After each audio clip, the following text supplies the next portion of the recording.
Eu queria começar por agradecer à senhora reitora o convite que me fez para estar aqui neste início do ano letivo no Isqueté, convosco, com o Dr. Horto Osório, que tenho muita pena de não poder ficar para ouvir, mas tenho que sair para o aeroporto.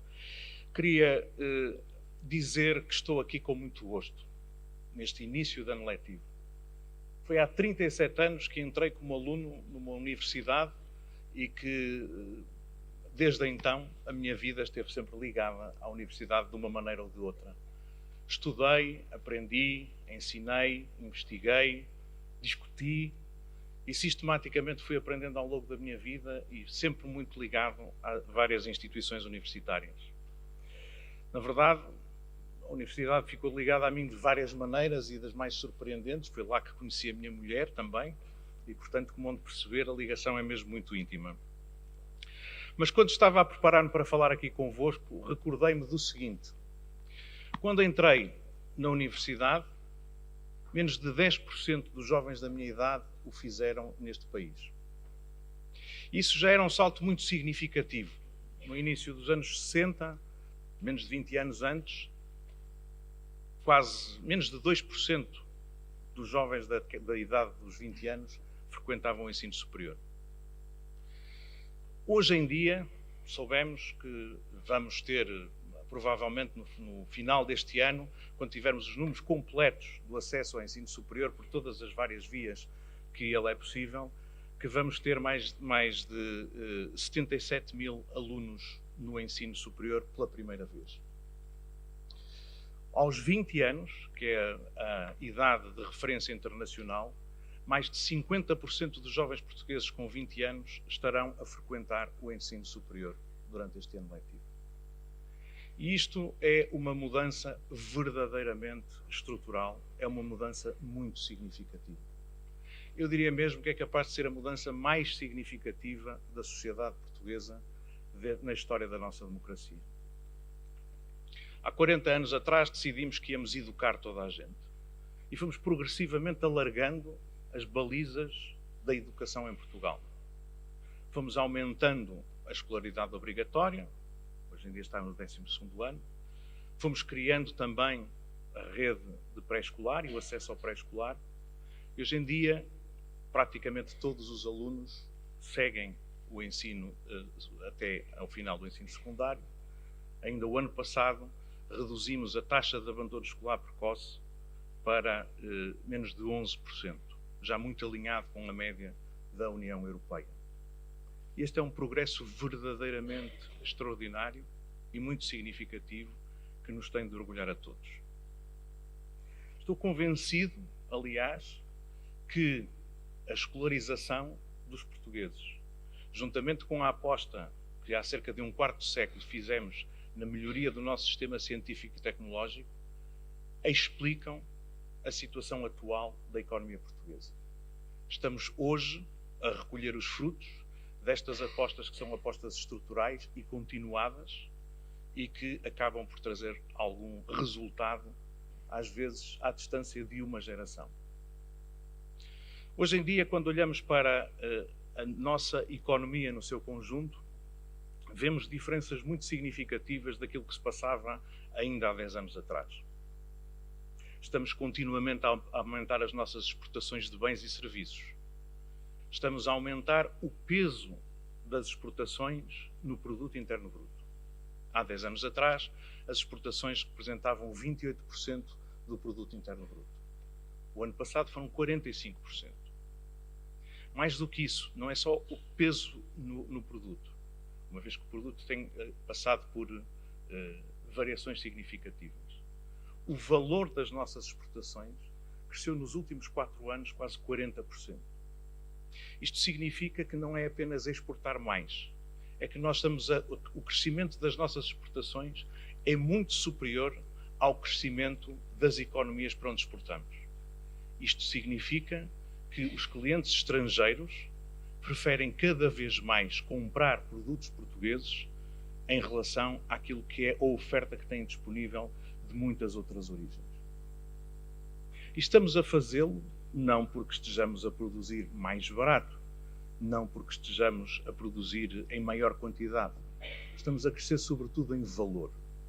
aquilo que incorporamos nos produtos que vendemos para o exterior tem cada vez mais valor. Estas duas combinações, o reforço das qualificações dos portugueses e a capacidade do nosso sistema científico e tecnológico criar conhecimento cada vez mais transferido para as nossas empresas e para as atividades económicas, é que tem permitido estas mudanças. Dou alguns exemplos. Quando olhamos para as nossas exportações, quando olhamos para a especialização da economia portuguesa, continuamos a ver coisas que estavam aqui há muitos anos. Continuamos a ver que somos fortemente exportadores na metalurgia e metalomecânica, no têxtil e no calçado. Somos agora exportadores no setor agroalimentar. Tudo coisas muito tradicionais. Mas quando olhamos para o que se faz agora, comparando com o que se fazia há 15, 20 anos atrás, percebemos que as mudanças são muito significativas. No têxtil, por exemplo, hoje em dia, os nossos concorrentes são, no têxtil técnico, a Alemanha. Materiais têxteis de elevada complexidade, que incorporam conhecimento da ciência dos materiais, apostados a trabalhar para a indústria automóvel, a indústria aeronáutica, ou materiais muito complexos como aqueles que são usados nos fardamentos das forças de segurança e militares do mundo, são fabricados em Portugal. Quando estamos a falar em produtos de luxo, os nossos concorrentes são os italianos. E isto acontece porque nos processos de produção, nos produtos, na capacidade de gerir cadeias de valor cada vez mais curtas, mais flexíveis, a indústria têxtil portuguesa fez uma mudança muito significativa, apostada precisamente na qualificação e no conhecimento.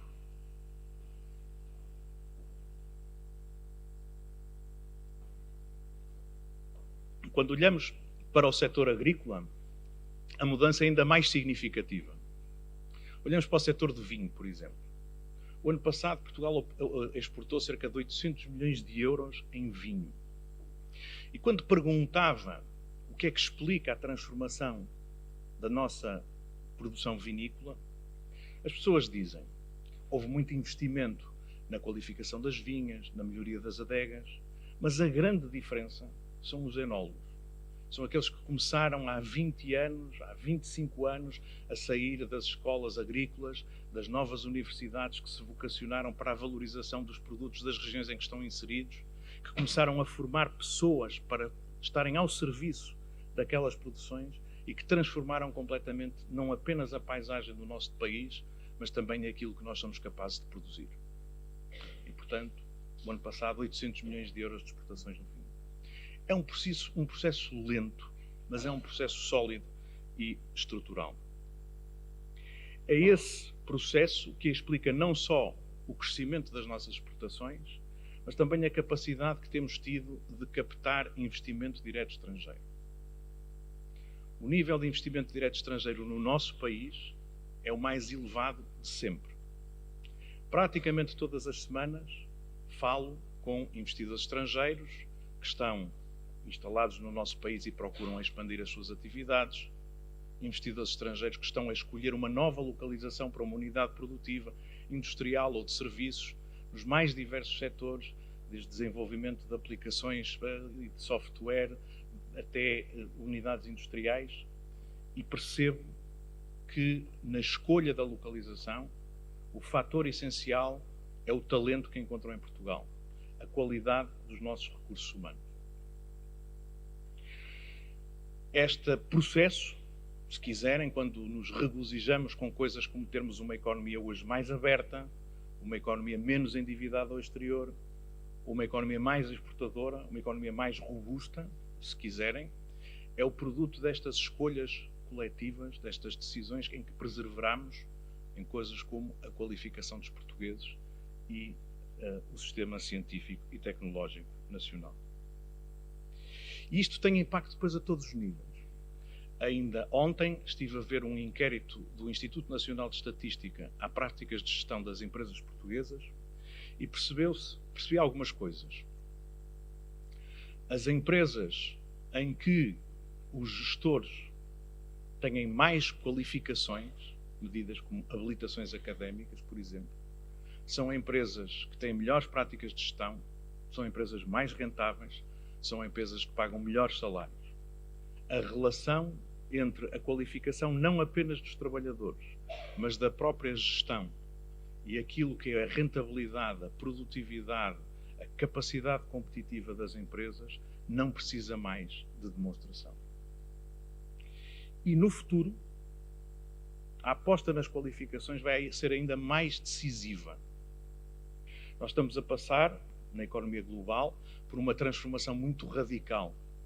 A digitalização, a automação dos processos de produção significa que, cada vez mais, os trabalhadores do futuro vão ter que ser capazes de manipular conceitos, tecnologias, vão ter que aprender continuamente e reaprender, não apenas a lidar com novas ferramentas, com novas formas de interagir com as máquinas, com novas formas de interagir com os clientes, mas vão estar por um processo contínuo de aprendizagem e transformação.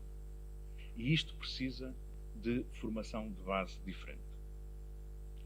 A aposta nas qualificações é absolutamente essencial, por isso, para o nosso futuro coletivo, para o futuro da nossa economia.